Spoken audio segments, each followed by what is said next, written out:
Donc là, je vais vous montrer comment on réalise un petit berlingot en 3D. Donc pour cela, il me faut 3 demi-folioles à peu près égaux en largeur et en longueur. En longueur, ce sera trop long. Voilà. Voilà, j'ai mes 3 petits folioles. Là, ils sont prêts, ils sont pas tout à fait égaux. Je corrige encore ce que je peux. Voilà. Là, je vais aller les passer sous l'eau et je vais pouvoir commencer mon tressage. Donc, il vous faut 3 brins, 3 demi-feuilles de palme. Vous commencez par la croix. Le brin qui est seul est replié, alors on respecte toujours le dessus-dessous. Ramener en parallèle de son autre brin. Ensuite, je prends celui-ci, je le remets là. L'idée, c'est d'obtenir 3 faisceaux de 3 brins. J'ai un faisceau, il m'en manque un autre. Donc c'est tout simple, je le prends avec celui qui est tout seul en bas, je le redresse et je le ramène en parallèle des deux autres. Voilà, je me retrouve avec mon départ, 3 faisceaux entre les doigts gauche, 3 faisceaux entre les doigts droite, de la main droite. Maintenant, je vais faire les pointes de mon berlingot. Donc, je vais tresser avec les 2 brins centraux. Donc, tac, celui-ci était dessous, il va passer dessus, et je les croise.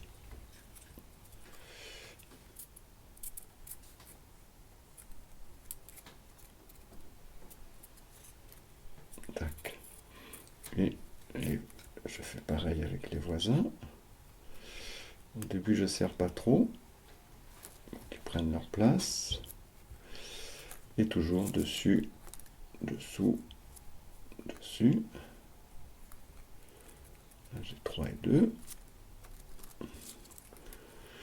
Dessous, dessus, dessous. Je me retrouve à nouveau avec 2 faisceaux de 3 brins et je viens de tresser un des côtés du berlingot. Maintenant, je serre. Pour que ce soit bien régulier, il faut serrer au fur et à mesure. Voilà. Je vais refaire 3 fois en tout, c'est-à-dire 2 autres fois la même opération. J'ai donc 2 autres pointes à faire. J'étais pas assez serré. Donc, toc.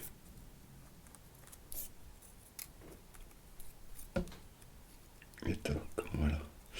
J'avais pas bien. Voilà, là c'est bien plié.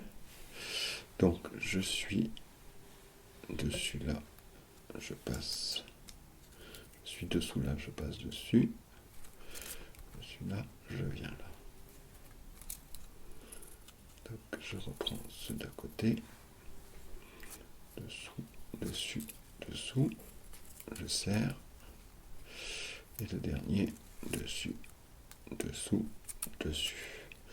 À nouveau mes trois faisceaux, voilà, hein, et je serre. Il faut que je le fasse une 3e fois. Là j'ai fait mes 3 faces du berlingot, mais il faut que je les recouvre. Donc je fais une dernière fois, donc, tac, tac, dessus, dessous, toujours dessus, dessous, je croise, tac, tac, tac. L'autre côté, dessus, dessous, dessus, dessus, dessous, dessus. Voilà. Là, j'ai recouvert toutes les faces de mon petit berlingot. Et maintenant, c'est tout simple. Maintenant, je vais juste avoir à enfiler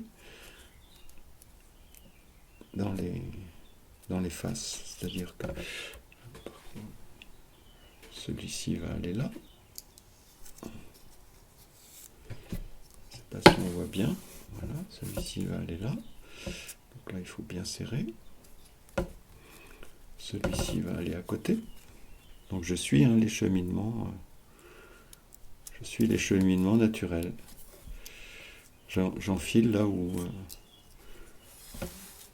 comme si je prolongeais. Alors là, je coupe la pointe pour qu'elle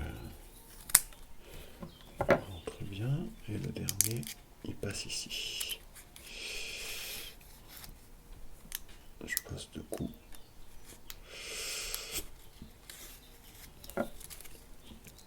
Maintenant, je fais pareil avec la dernière. Voilà.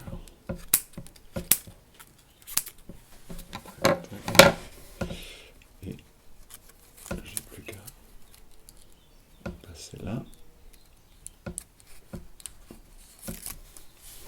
Tac. On voit que ça bloque toutes les faces les unes contre les autres.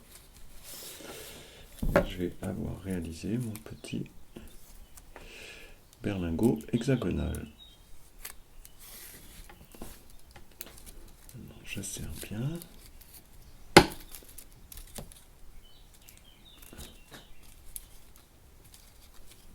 Et puis je peux continuer de passer un coup ou deux, ça lui donne plus de rigidité.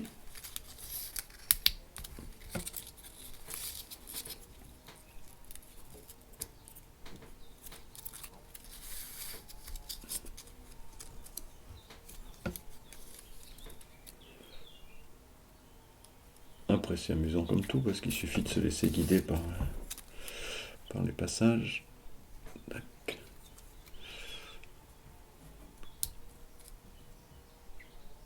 Des fois quand on fait très fin, c'est bien de s'aider avec une petite aiguille par exemple.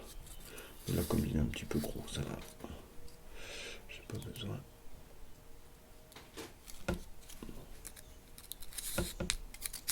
Voilà, et puis quand on a fait à peu près 2 tours de chaque, là je vais en rajouter un dernier.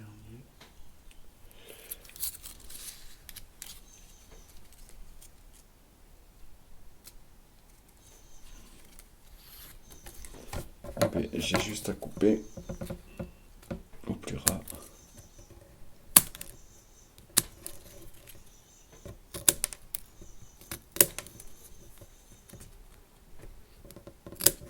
Et voilà, un petit berlingot. Voilà, j'ai plus qu'à l'accrocher sur un collier par exemple, en pendentif pour faire un joli petit collier. Ou ça peut faire un bouton aussi, un bouton d'un petit cabas. Voilà. Et j'ai 6 faces, 1, 2, 3 de ce côté et 3 de l'autre. J'ai un hexagone.